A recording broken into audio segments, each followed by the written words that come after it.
My name is Nicholas Rowland, and I've been told more than once to let this die with me. I didn't. That's why you're hearing this now. It was the winter of 1985, late November, the kind of cold that doesn't just sit on your skin, but seeps inward, into your joints, into your thoughts. I was stationed alone on a backcountry patrol sector that most visitors never reached. No trails marked for civilians, no brochures, just a paper map folded so many times the creases had worn thin as fabric. That night the forest felt paused.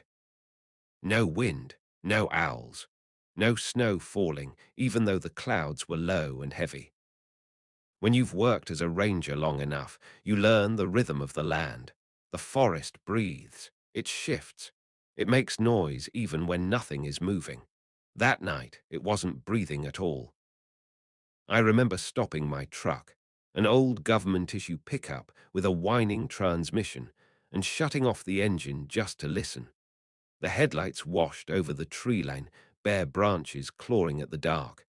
My flashlight was clipped to my coat, the metal cold enough to sting my fingers through gloves.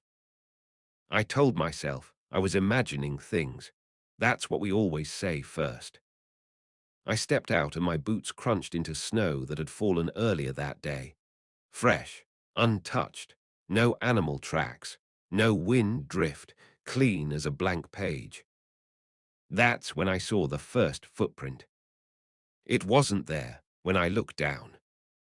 I know how that sounds. I've had 40 years to replay that moment, slow it down, pick it apart. I wasn't tired. I wasn't drunk. I wasn't panicking. I was watching the ground in front of me when the snow compressed. Not kicked, not stepped on. Compressed. As if something heavy pressed straight down from above. A boot print formed in the snow about 6 feet ahead of me, heel first, then the sole, then the toe. Perfectly shaped. Ranger boot sized, facing away from me. I froze. Training tells you to assess threats. Wildlife, unstable terrain, weather exposure. There is no protocol for footprints appearing without a body attached. I waited for sound, a breath, a crunch of snow continuing forward. Nothing. Then it happened again. Another footprint formed, this one a step ahead of the first. Slow, deliberate, like whatever was making them wanted me to understand the process. I remember my heart beating so hard it made my ears ring. My breath fogged the air in front of me, thick and loud, the only movement in the entire clearing. I raised my flashlight and swept it forward. Nothing stood there. No silhouette, no distortion, no heat shimmer. Just trees and a line of fresh tracks leading away from me. I keyed my radio, an old analog unit with a cracked speaker, and called it in. Station, this is Ranger Rowland. I'm observing something abnormal near mile marker 7. Static answered me, long, hollow static. I tried again, adjusted the antenna, tapped the casing like we all did when electronics misbehaved back then. Still nothing. The footprints continued. One, then another, then another.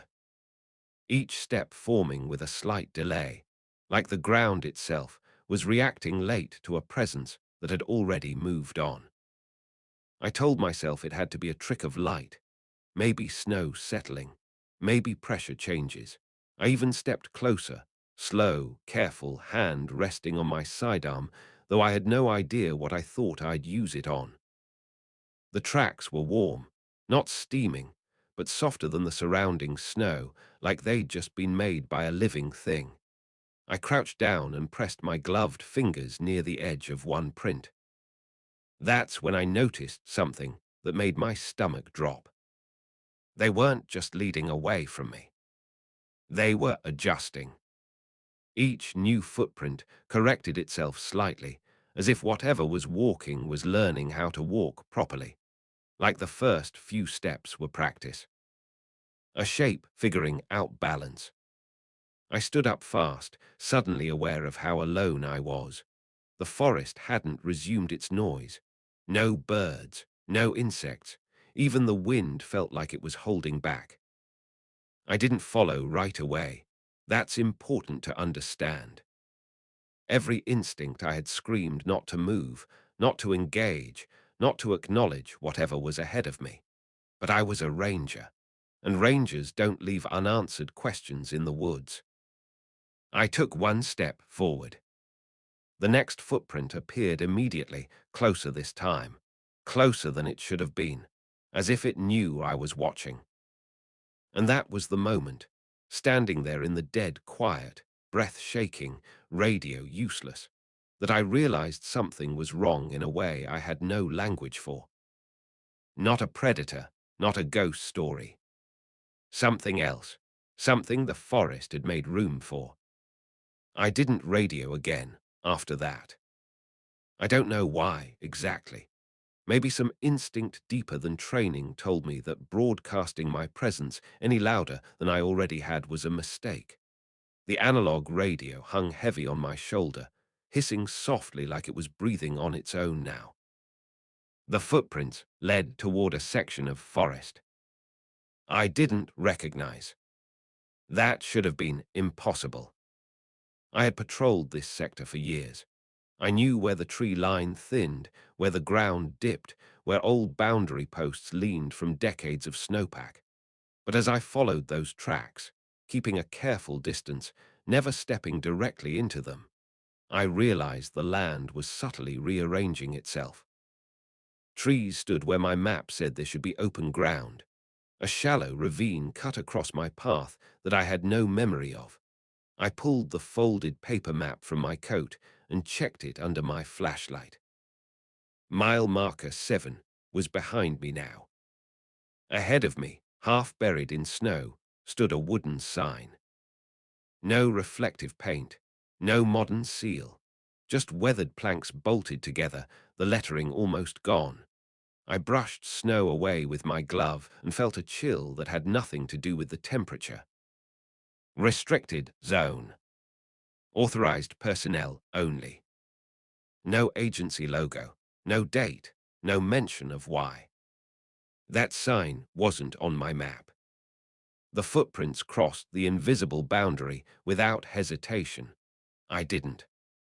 I stood there for a long time, listening to my own breathing and the faint creak of trees under ice. Finally, I did what I was trained to do. I logged it. I pulled my notebook from my coat, pencil stiff from the cold, and wrote down the time, the location, and the presence of unauthorized signage. Even now, writing that feels absurd. I stepped over the line.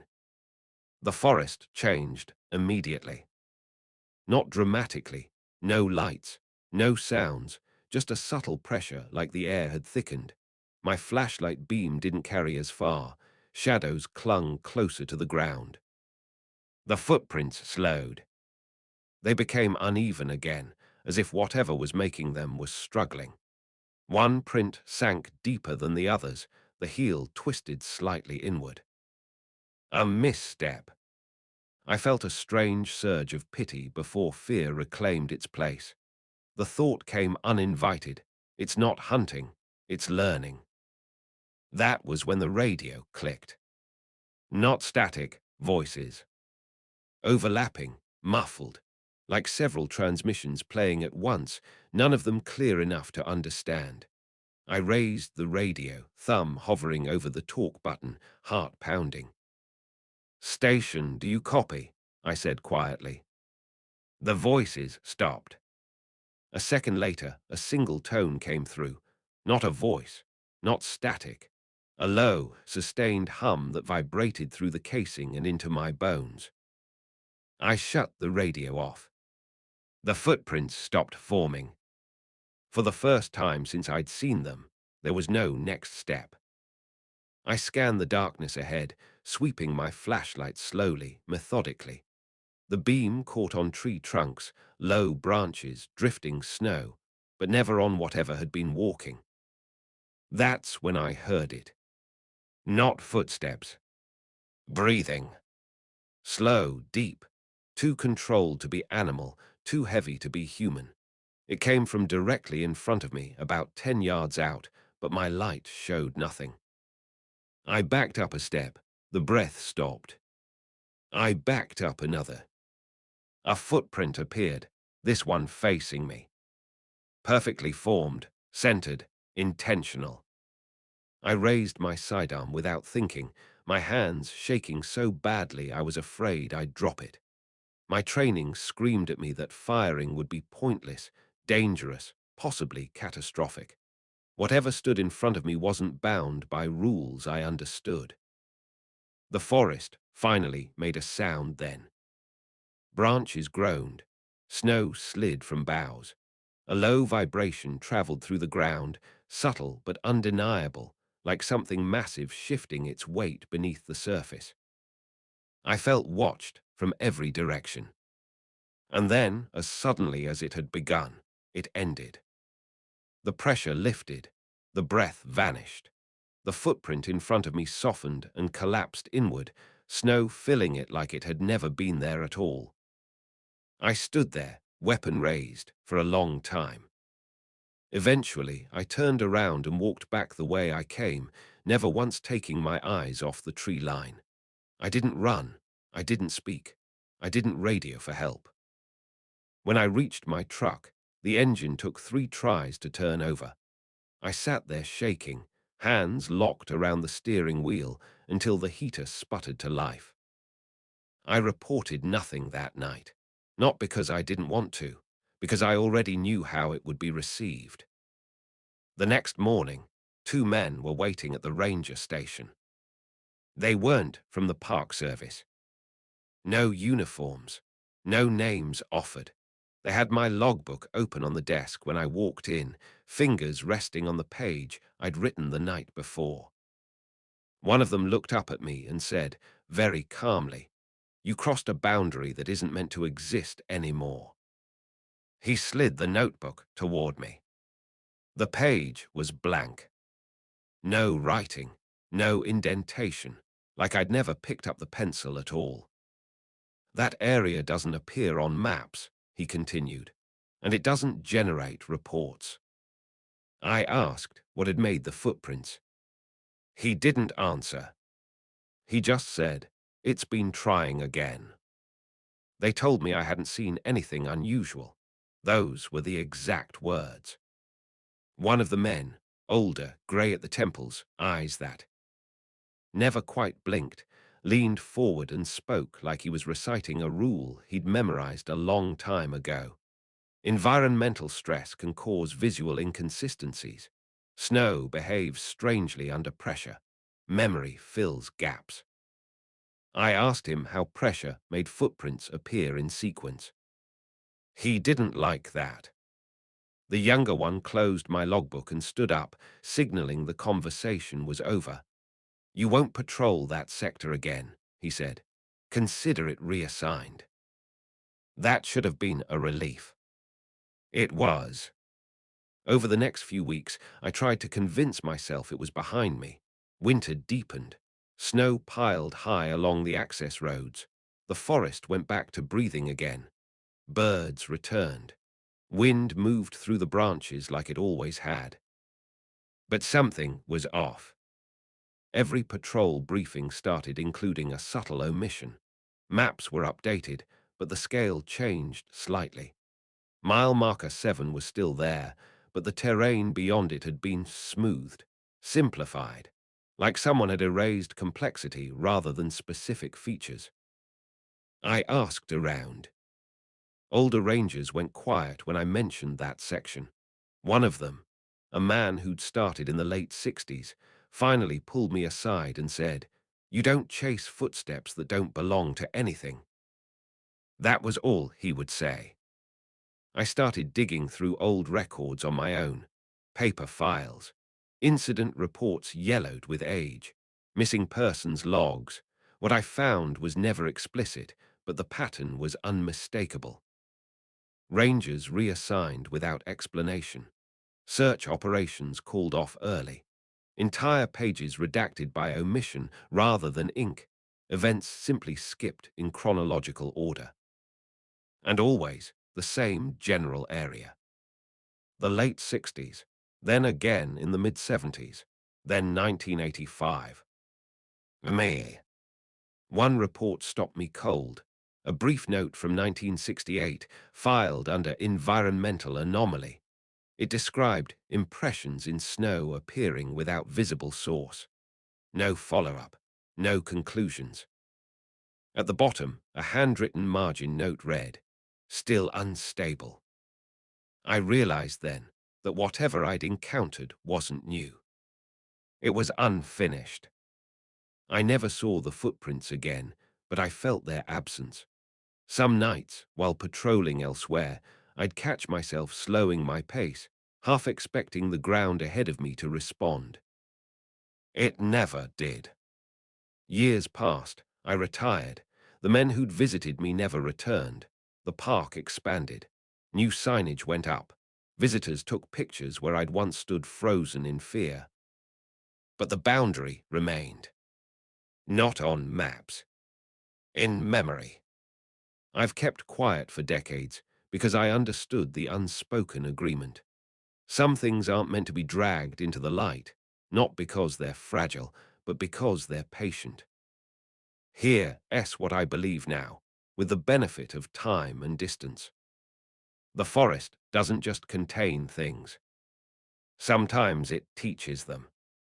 Pressure, balance, direction. What I saw in 1985 wasn't a monster or a spirit or a myth. It was a process. Something the land had been working on in isolation, interrupted every few decades by someone like me. Someone who noticed. I'm speaking now because the patterns are accelerating. Rangers don't stay long anymore. Turnover is high. Records are digital now, easier to alter, easier to erase completely. And because winter is coming again. Snow falls clean, untouched, waiting. If you ever find yourself in a place where the forest goes quiet all at once, where the ground ahead of you seems expectant, don't assume you're alone just because you don't see anything. Watch the snow. If it starts to remember how to be walked on, leave. Some boundaries aren't there to keep things out. They're there to keep them from finishing.